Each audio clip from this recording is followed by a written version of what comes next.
entender um pouco melhor sobre isso, eu vou convidar agora o Rodrigo Medina, que é chefe do Departamento de Relações Internacionais da Universidade Federal de São Paulo.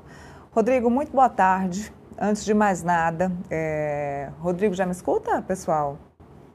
Oi, Rodrigo. Sim, escuto. Muito boa tarde. Eu escuto bem. Antes de mais nada, estávamos falando aqui, eu e o Felipe, sobre a questão da população na rua, né? Quando vemos população na rua, a gente já sabe que são pessoas desagradadas com a forma de vida, com a sociedade, com a forma que elas estão vivendo. O regime dos ayatolás pode ser um problema. O que desagrada mais hoje a sociedade no Irã? O que levou, de fato, a população a chegar nesse limite, neste ponto? Pois bem, boa tarde, Neila, boa tarde, Fernando, a todos que nos assistem por aqui.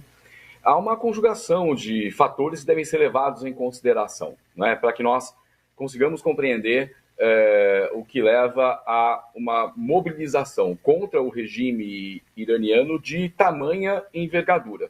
É a maior mobilização, pelo menos, em 3 anos, não é? E com o cômputo de pelo menos 500 mortos e em torno de 10.600 detidos, presos pelas autoridades do regime. Dentre esses fatores, nós temos ao menos duas questões mais emblemáticas, se não urgentes. Uma gravíssima crise econômico-social, refiro-me a um processo inflacionário galopante, que culmina numa alta bastante considerável dos preços e menor poder aquisitivo da classe trabalhadora, menor poder de compra e, concomitante a isso, o regime de Ali Khamenei, o Ayatollah Ali Khamenei, há 35 anos no poder. Trata-se do mais longevo chefe de Estado de todo o Oriente Médio. E cumulando as funções de presidente, para as quais ele foi eleito em 1981, as de líder religioso, desde 1989, com a morte do Ayatollah Khamenei. Portanto, o que dá ao Estado iraniano os contornos, efetivamente, de uma teocracia despótico-religiosa, bastante desconforme com os próprios princípios da Revolução Iraniana dos Ayatollahs de 1979. Bom, esse cômputo de contradições leva às manifestações e uma notável guerra de narrativas, porque o regime de Ali Khamenei alega estar havendo a atuação de agentes infiltrados norte-americanos, tanto para a promoção da desestabilização econômica do Irã. Bom, a ver, porque há precedentes na história da atuação de agentes com a incumbência de desestabilizar economicamente regimes a fim de fragilizá-los e oportunizar golpes militares, não é? Há inclusive uma publicação do ano de 2004 bastante interessante, que é do John Perkins, Confissões de um Assassino Econômico, onde ele relata todo o histórico da sua atuação nesse sentido junto à CIA.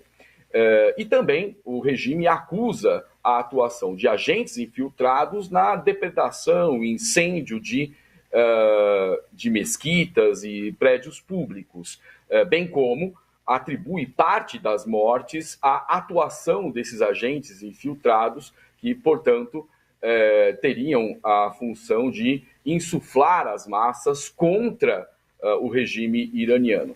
Até esse momento são narrativas, ao passo em que esse tensionamento crescente nas ruas vem oportunizando, da parte dos Estados Unidos, um discurso de intervenção. Não é?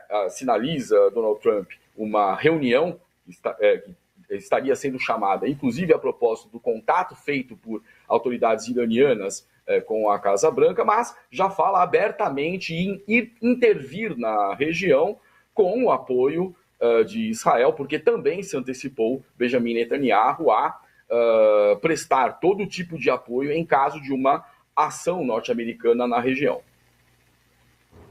Certo, mas não me parece que o Irã quer esse tipo de apoio, nem dos Estados Unidos, nem de Benjamin Netanyahu. Eles estão, sim, agora abertos a esse tipo de acordo ou de apoio, ou ainda estão aqui arredios, fechados ali no seu regime ayatolá, ou não, querem esse apoio dos demais países? Esse contato que alega a Casa Branca ter recebido de autoridades iranianas teria uma função elementar: distensionar relações no momento em que o discurso oficial da Casa Branca já aponta para a possibilidade de uma intervenção armada a pretexto de apoiar os manifestantes que tomam as ruas das principais cidades iranianas. Então, se tiver havido efetivamente esse contato, teria ele tido, a meu ver, o objetivo de apaziguar ânimos e comprometer-se em mudanças, eventualmente, no espectro econômico que dessem conta de contemplar pautas que estão presentes nas ruas, não é? Mas é importante relembrar aqui que o Irã, o regime de Teherã, estão na alça de mira dos Estados Unidos, da política externa norte-americana, desde há muito tempo. Né? Vamos recordar, por exemplo, a longa década de 1980, quando o regime Baath de Saddam Hussein foi fomentado pelos Estados Unidos para lutar a guerra Irã-Iraque com o propósito, dentre outros, de conter a Revolução Iraniana nos seus limites. Um pouco mais próximo de nós no tempo está o processo que nós chamamos de redirecionamento, que é a atuação da inteligência e de todo o aparato norte-americano para a produção de mudanças de regime, que em 2012 nós convencionamos chamar de Primavera Árabe. Né, varreu diversos países médio-orientais, todos eles eivados de contradições internas, né, e que dizem respeito às convulsões sociais que ali tiveram lugar, mas muitos desses processos foram manejados por aparatos de inteligência, sobretudo norte-americanos, nos interesses de Washington, que muitas vezes já verbalizaram o intuito de balcanizar parte daquela região.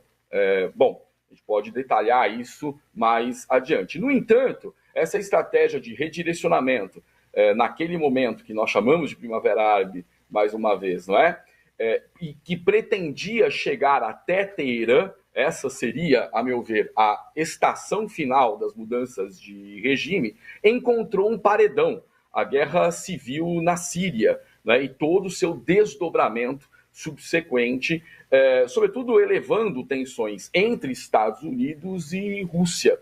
É importante lembrar que o Irã é uma aliança estratégica de primeira grandeza, não só da Rússia, mas sob vários aspectos da China também, se nós considerarmos que o Irã compõe o que chamamos de arco xiita, né, as três principais potências xiitas na região: Irã, Iraque e Síria, né, e que tem por trás desse, em termos de apoio político, incluso militar, e uma série de relações econômicas, o consórcio Rússia e China. De outro lado, as petromonarquias do Golfo têm por detrás de si, como procuradores, digamos assim, os Estados Unidos frente à OTAN. Sob vários aspectos, esses conflitos médio-orientais respondem àquela lógica que nos é conhecida do tempo da Guerra Fria, que é a das guerras por procuração.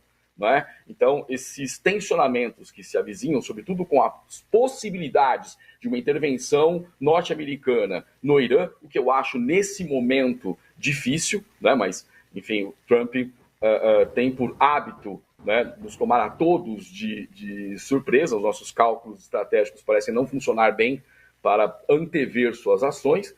Não é? Esses elementos todos têm que ser levados em consideração nesse momento. Os interesses norte-americanos, desde há muito, tentando produzir a mudança de regime no Irã. Deixa eu passar a bola para o Felipe, então. Deixa eu entender, pessoal. Felipe, eu queria que você fizesse a pergunta, então, para o Rodrigo Medina, para a gente poder continuar um pouquinho nesse assunto aí de Irã. Daqui a pouco a gente muda de convidado, a gente vai manter o mesmo assunto, mas por enquanto a gente está com o Rodrigo Medina. Eu queria que você fizesse a sua pergunta para ele, por favor. Boa tarde, Rodrigo. Medina, eu queria saber qual que é a sua opinião sobre a possível intervenção militar dos Estados Unidos no Irã. Você acha que há espaço para esse tipo de situação ou realmente vão negociar, né? O Trump falou algumas vezes que o Irã está disposto a negociar, né, o acordo nuclear, né? Você acha que teremos, né, a possibilidade de uma intervenção militar ou estaremos só no âmbito da negociação entre os dois países relacionado à questão militar e à questão nuclear? Muito provavelmente nós estamos diante de estratégias negociais que fazem uso de elementos de dissuasão.